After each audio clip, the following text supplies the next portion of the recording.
All right. Hey, man. Hey, man. Nice to see you again. Good to see you, mate. Another time around. Yeah, let's do it. What's different about, how does it feel different this time around? We have more of a sense of the system. Like we know that press is coming up. We know the energy of a premiere, but it still scares you to a certain extent. I can't lie. It still makes you go, whew, okay. Someone in the industry had told you before, you know, make sure you shore up your relationships, make sure you find the love of your life before the last movie is unleashed. And that didn't quite happen. You were on a date one time and someone said, so what do you do for a living? Look, man, you lose one, and you win some, and it's just a working life of a man and of growth. So it is what it is. Right. I'm still 25. You got time on your hands. I think I've got a little bit of time. I'm getting there. I'm getting on. I mean, look at how old I am. You could have lived 2 lifetimes by now if you were me, pretty much. Lord. So, what was the first time you were out and about and someone saw maybe some merchandise or a magazine on the shelf and said, I can't remember. That I've really been blessed in terms of moving around. I think just sometimes people don't make the connection, or they don't watch Star Wars, or they just don't believe that a Star Wars character would be, in an off license at 2 a.m. Are there any things you share in common with your character? Are there moments that your character makes a decision where you go, yeah, I do the same thing? Oh, pretty much everything.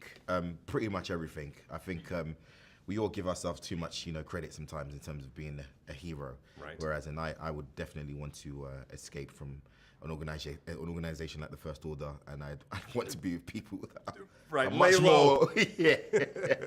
I'd want to be with people that are much more cool. I don't want to give away too much about the plot, but just in terms of look, are there some scenes that you shot and you thought, man, I can't wait to see this scene in The Last Jedi, and you saw it last night and it paid off? I think definitely is the speeder sequence on that planet with the red crystals coming up the ground. That sequence is bad in a good way. It sets the new standard for action sequences, I think. It's incredible. You watch the screen like you're really moving through that. It just takes you through it, man. It's nice, right. Emotional. What did Star Wars mean? I didn't ask this the last time around, but I always wanted to ask, were you geeked out about the last Star Wars? Were you a part of the cult before you got called into the cult? My first reveal to Star Wars was the merchandise. I got a Darth Maul action figure with the double blades. Right.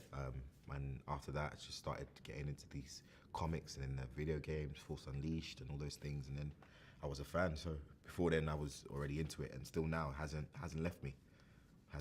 Do you still have that original action figure that you had that time around? No, I don't. My mum put them in a box and threw them away. Do you have cousins, friends, family members that you haven't heard of from years calling you trying to get merchandise now? Yeah, there's no way they can get my number, bro. They can't track me like that, man. You've got layers. No. All right. Good to see you again. All right. Good to see you, man.